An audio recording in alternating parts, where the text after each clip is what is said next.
Hello and welcome to the March 6th edition of This Week in South Carolina in Session. I'm Gavin Jackson here at the Statehouse in Columbia. Well, it was a dreary day outside of the Statehouse today here in Columbia, but we did see some peaks of sunlight in committees and House committees today dealing with two solar bills that have now progressed to the House floor. One would grow the budding solar industry in the state. The other would have somewhat of a chilling effect, opponents say, as it would get rid of subsidies for solar panels. We have details on both of those bills coming up for you in a second. Also, we did see a Planned Parenthood press conference today. That was reaction to two abortion bills that have made it to the Senate floor dealing with abortion. We also saw a Senate Judiciary Committee confirm SLED Chief, State Law Enforcement Division Chief Mark Keel for another term. And also a House committee chairman announced that he will not be running for re-election in 2018. More details on who that is, as well as other stories coming up for you right now. House Republicans and Democrats are sounding the alarm over a utility bill that they said would hurt jobs, consumer choice for solar, and closely mimics the legislative fast track of the disastrous Baseload Review Act that currently has ratepayers locked into paying for a defunct nuclear reactor project. This bill would make it more expensive to install solar panels while at the same time lowering power bills by eliminating subsidies for those panels. You know, we feel like it's time. You know, we've made progress.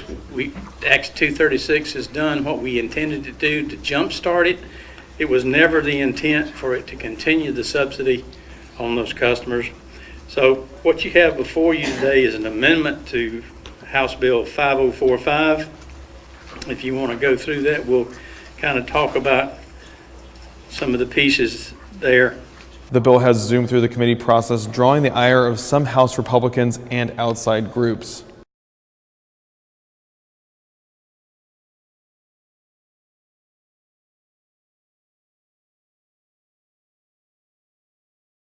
And later in the day, we did see movement in the House Judiciary Committee on Columbia Democratic Representative James Smith's bill that would expand consumer choice for solar in the state, as well as lift a 2% cap on solar energy production in the state, which he says we are rapidly nearing. And that would, if we did reach that cap, that several solar businesses and thousands of jobs would disappear in the state. So it's kind of a necessary bill that he says has broad bipartisan support, both inside and outside the State House. Though we did see 5 Republicans vote against the measure, but it did easily get out of the House Judiciary Committee today with just 18 folks voting for it, 5 voting against it. And Smith had some choice words for that other bill that went through the LCI committee today as well. Let's listen to Representative James Smith talk right now. As a matter of fact, when we passed Act 236, and many of you all in this room, I'm sure probably just about everybody would have supported Act 236, we put a net metering cap on that. And that cap said once we hit 2%, it ends, the program ends. And I have, and it's been sent to the Speaker and has been sent to the President of the Senate, the Governor, and our Head of Commerce, letters that once we hit that cap, South Carolina will lose 3,000 jobs in addition to the 5,600 jobs we've already lost, because the solar industry in our state will essentially end. And we are at that moment. So what the bill does is essentially lift the cap on net metering, but it also does more than that. It moves our state forward in a positive way so that we can grow the industry in a responsible fashion. It also makes sure that the utilities can't cost recover, that they can't use the expansion of solar and make those that aren't on solar, have that be done on their back. So there's no ability for utilities to go to other non-solar customers and make them pay for solar customers, because I think we all agree that was wrong. I think that was part of 236 originally, when we had a small sliver of this 2% and we're expanding it. We need to change that. Heard in subcommittee, an hour and a half later it got heard in full committee. Sounds like Baseload Review Act all over again, happening in another committee, and it's all being an effort to stop this progress of this bill. So this is a clear vote. You're either on the side of consumers in our state on this vote, or you're on the side of the utilities who want to hold South Carolina back. It's simple as that. And Planned Parenthood South Atlantic today had a press conference in the first floor lobby as a result of 2 bills that have made it to the Senate floor dealing with abortion bans. One of those is the Personhood Bill, S217, which would therefore give constitutional rights to fertilized eggs in South Carolina. They think this would have a chilling effect on in vitro fertilizations, as well as a number of other procedures in the state.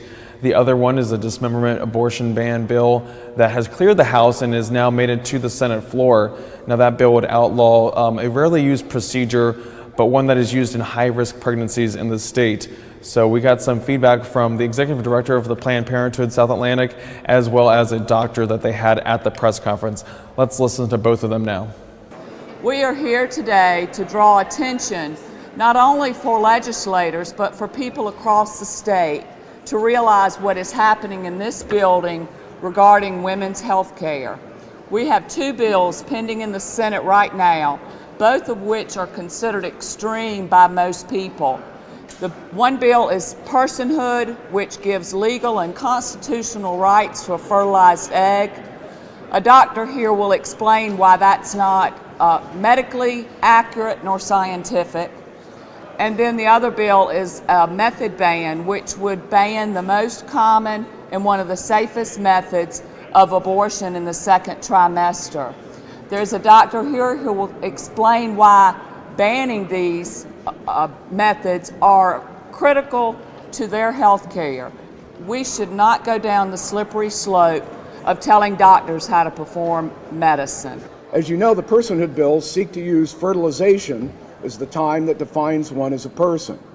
In a legal sense, personhood does not identify life, it identifies a stage of life that acquires protection from society.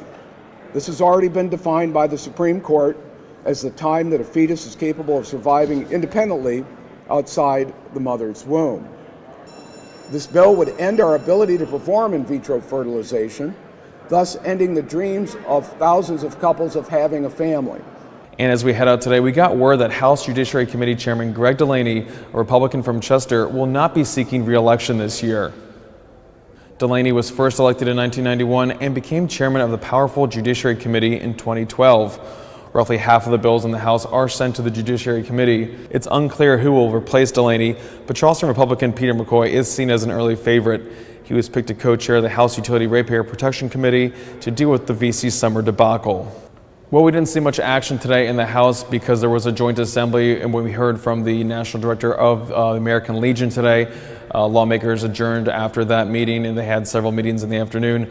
Over in the Senate, we have seen prolonged debate over a bill S-872 that would make the default method of execution in the state electrocution, since the state can no longer obtain the drugs to perform lethal injections.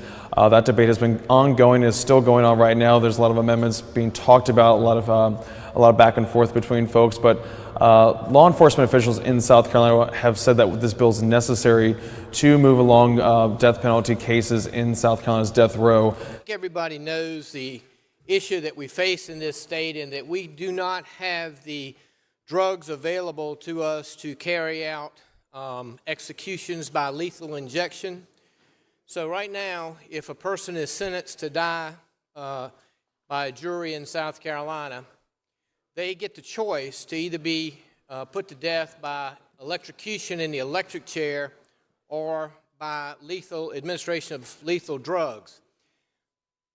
The lethal drugs that the Department of Corrections had in stock are expired, so they cannot be used. And the drug companies that produce these drugs are refusing to sell them not only to South Carolina but to any states, because they basically say that these drugs were not designed to put people to death. They were actually designed to help people with health issues, and they don't want their drugs misused in that way.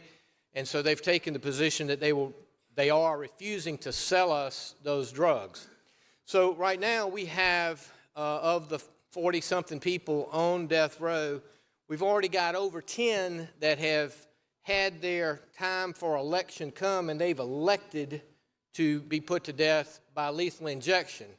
Well, it's just not available. And the question is, so what do we do when their chosen means of death is not available to them? And what this bill would say is that if the director of the Department of Corrections determines at the time that it's time to have the death, if the drugs aren't available, then by default, they will be put to death in the electric chair. And stick with SCTV throughout the 2018 legislative session as we continue to bring you live updates every Tuesday, Wednesday, and Thursday from here at the Statehouse at 7 p.m.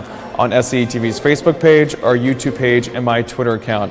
Also, check out the Statehouse Daybook on scetv.org every Tuesday, Wednesday, and Thursday. I'm Gavin Jackson for SCETV in the Statehouse.